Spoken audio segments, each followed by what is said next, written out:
Say what you like, but such things do happen. Not often, but they do happen. The Animal Family by Randall Jarrell. Chapter 1. The Hunter. Once upon a time, long, long ago, where the forest runs down to the ocean, a hunter lived all alone in a house made of logs he had chopped for himself and shingles he had split for himself. The house had one room, and at the end closest to the ocean there was a fireplace of pink and gray and green boulders. The hunter had carried them home in his arms from the cliff where the forest ended. On the crushed seashells of the floor there were deerskins and sealskins, and on the bed was the skin of a big black bear. Hanging on the wall over the bed were the hunter's bows and arrows. The hunter, a big brown-faced man with fair hair and a fair beard, wore trousers and a shirt and shoes of creamy deerskin. His silvery gray cloak was made of the hide of a mountain lion, and the cap he wore when it rained or snowed was the skin of a sea otter. Over the fireplace hung a big brass hunting horn he had found in a wreck the waves washed ashore. He had carved some of the logs of the walls and some of the planks of the chairs into foxes and seals, a lynx and a mountain lion. When he sat at night by the logs blazing in the fireplace, the room looked half golden with firelight and half black with the shadow of the firelight, and the logs would roar and crackle so loudly that they drowned out the sound of the waves on the beach below. But when the logs had burnt to embers, and the embers had burnt away to coals, the man would lie in his bed, warm under the bearskin, and listen to the great soft sound the waves made over and over. It seemed to him that it was like his mother singing. And before he could remember that his father and his mother were dead, and that he lived there all alone, he had drifted off to sleep. And in his sleep, his mother sat by the bed singing, and his father sat at the fireplace, waxing his bowstring or mending his long white arrows. In spring, the meadow that ran down from the cliff to the beach was all foam white and sea blue with flowers. The hunter looked at it, and it was beautiful. But when he came home, there was no one to tell what he had seen. And if he picked the flowers and brought them home in his hands, there was no one to give them to. And when at evening, past the dark blue shape of a far-off island, the sun sank under the edge of the sea like a red world vanishing, the hunter saw it all. But there was no one to tell what he had seen. One winter night, as he looked at the stars that blazing coldly made the belt and the sword of the hunter Orion, a great green meteor went slowly across the sky. The hunter's heart leapt. He cried, "Look! Look!" But there was no one to look. One evening he was lying on his bed. The soft summer breeze blew in through his open door, and the moonlight lay on the floor by the window like the skin of a white bear. The hunter thought. After a while his thoughts changed to dreams, and his mother was singing to him. But all at once his eyes were open. He was awake, and he could still hear someone singing. He got up and went down through the meadow to the sea. The tide was out. He walked over the warm, wet sand, and the warm, soft waves ran to his feet and died away whispering in little foaming scallops like the scales of a fish. Out at the seal rocks, hidden in their shadow, something was singing in a soft voice like a woman's. The song had words, but no words the hunter had ever heard before, and the song itself was different from any he had ever heard. He listened for a long time. The song ended on a long, low note. Then everything was silent except the sea, whose shallow silver waves made a little hushing sound and were silent for an instant and then said, hush, again. The hunter called to the singer. From the rock's shadow, he heard a quick scrambling noise, then the sound of something diving into the water, the sound the seals always made. Shading his eyes with his hands, the hunter stared into the moonlight round the shadow of the rocks. But there was nothing to see, and now nothing to hear.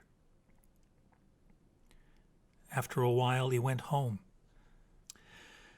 The next night, when he heard the voice singing and went down to the shore and listened till its new song was over, and then called softly to it, the singer dived into the water just as before. But this time, as the hunter stared into the moonlight round the rocks, a sleek, wet head came up out of the water, stared at him with shining eyes, and then sank back under and was gone. It was nothing he had ever seen before. Its long, shining hair and shining skin were the same silvery blue-green, the color of the moonlight on the water. As he walked home over the sand of the beach and the grasses of the meadow, the hunter sang to himself over and over the last notes of the mermaid's song. All the next day, no matter what he did, he hummed them. Sometimes he would forget them for a few moments and be afraid he had forgotten them for good, but they always came back to him. That night, when the moon rose, the hunter went down to the beach, sat at the edge of the water, and began to sing. He sang, one by one, all the songs he knew, and between each song and the next, he would sing what he remembered of the mermaid's song. He kept looking toward the seal rocks. There was nothing.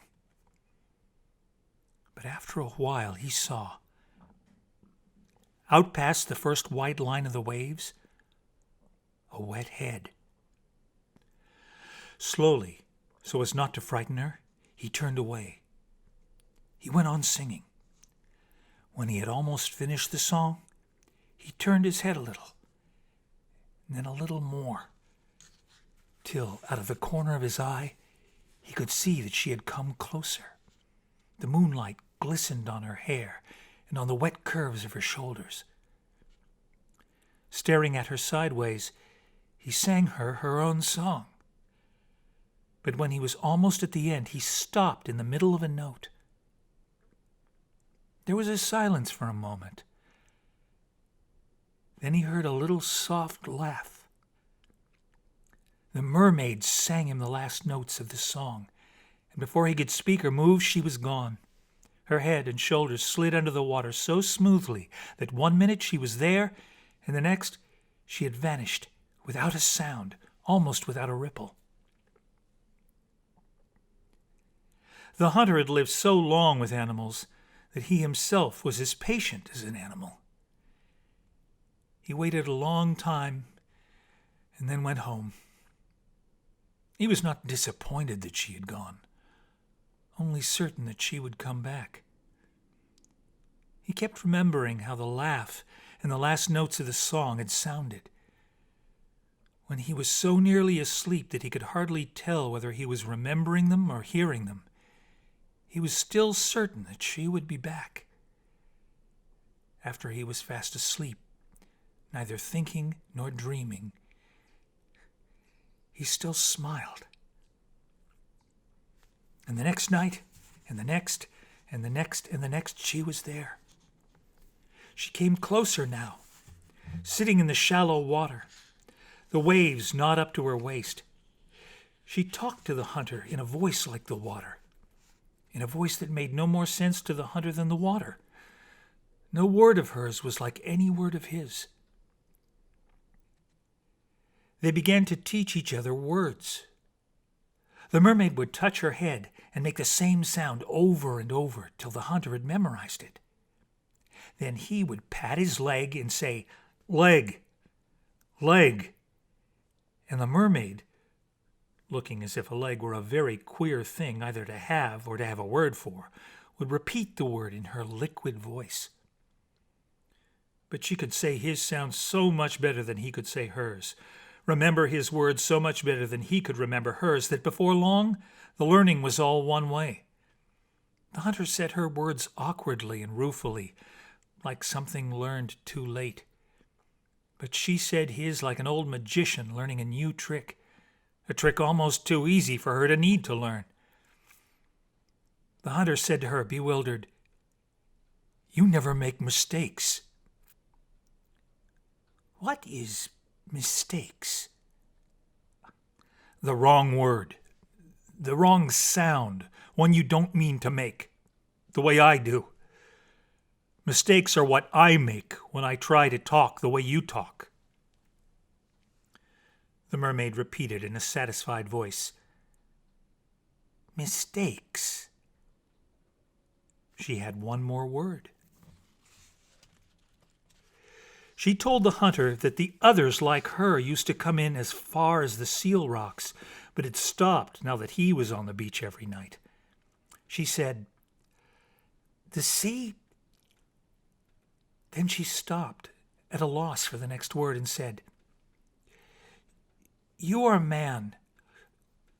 What is 2? What is 3? "Men. The seamen, like me. The sea people. The sea people, like me, are afraid of land. Not me. Oh, not me. They think I..." Here she hesitated, and then said triumphantly, "Make mistakes. Make bad mistakes. They say all good comes from the sea." She struck the water with a cheerful, scornful hand. "Why don't you think that?"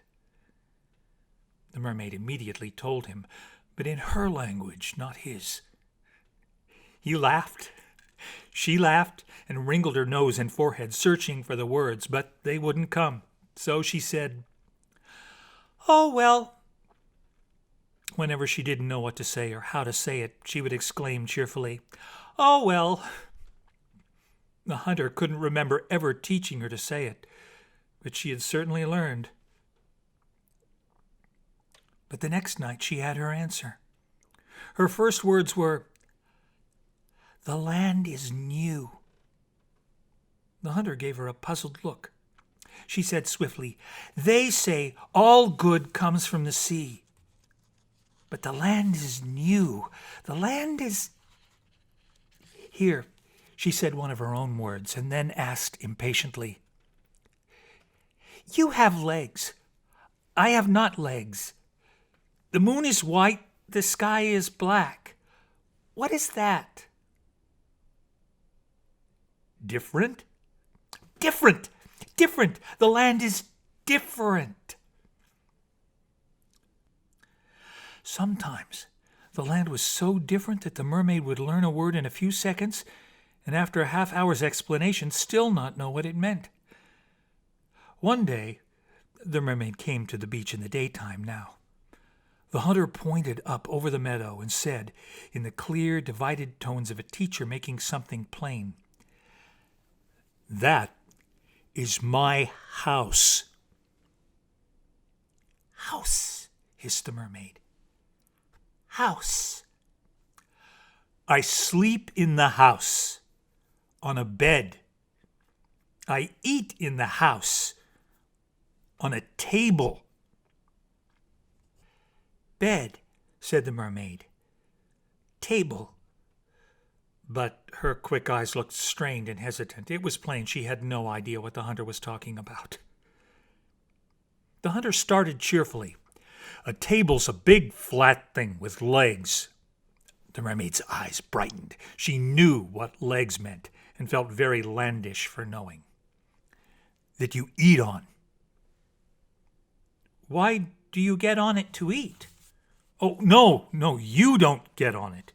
You put what you're going to eat on it." "Why?" "Well, Otherwise, you'd have to hold it in your hands. You don't want to hold it in your hands? The hunter went on. Then, besides the table, there's a bed. That's a big, flat thing. Oh, yes, like a table. Well, not like a table exactly. It's made of wood, like that log there, and has a bear skin on it, and you sleep in it. The log was hollow. As she looked at it, the mermaid saw. You took the log and put a skin around it, and then got inside it and went to sleep. Ugh, said the mermaid. I understand the bed. The bed and the table are both inside the house. The house is a big hollow thing. Like the bed. No, the bed's not hollow. Then I don't understand the bed. We'll come back to the bed. The house is a big wooden thing. See how big it is? That you stay inside at night or when it rains. Why? To keep from getting wet. To keep from getting wet?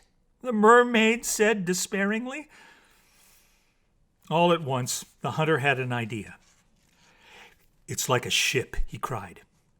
Wouldn't it be nice if, instead of just sleeping anywhere every night, you swam inside that wrecked ship by the reef and slept there? And you could stay in it when it rained? The mermaid said softly in utter amazement, That's the queerest thing I've ever heard in all my life. You've made a mistake. You must have made a mistake. But usually, whatever the hunter did or said had for the mermaid the glamour of land. She loved it when he shot for her and would run her hand along the dark bow and white feathery arrows.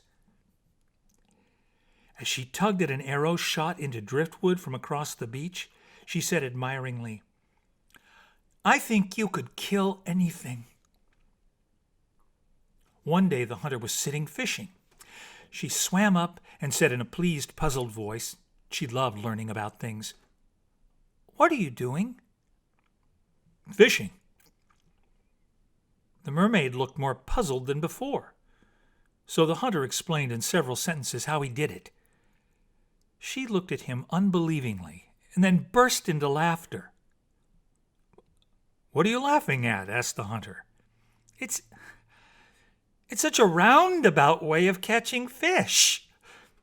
Well, what do you want me to do? Swim after them and catch them in my mouth? You're the only thing I know that doesn't catch them that way. You look so helpless just sitting there waiting for one. Tell me what sort you want and I'll get it for you. For a moment, the hunter felt a child's humiliation. But then he laughed and told her the sort of fish he wanted, and the mermaid got it for him. The next day, he brought her a piece of venison, which she took one bite of and threw away. But the day after, he brought her a branch of red maple leaves. The mermaid looked at it as if she couldn't believe it. She carried it and stroked it and said to him lovingly, It's the best thing I've ever had in all my life. Oh, you're so lucky to live on land. The land's so... For the first time in many days, she couldn't think of the word she wanted, and said, as she had once said so often, Oh, well. By now, the mermaid and the hunter were spending most of their time together. His house got to have a random half-lived-in look, and he hunted mechanically for the next meal or two. The mermaid was used to the meadow now. He and she would sit in the tan fall grass, looking out over the seal rocks to the island, and she would say triumphantly, I am 150 steps from the ocean. 150 of your steps from the ocean. Do you think any of the others have ever been so far up on the land? Any of them? Oh, no. If they saw me now, they'd say, she laughed and used her old word, What a mistake you've made! Oh, what a mistake you've made! Mistake or not, the mermaid had made it. That fall, she went into the house with the table and the bed. And from then on, the sea people saw her only as a visitor from the land that was so,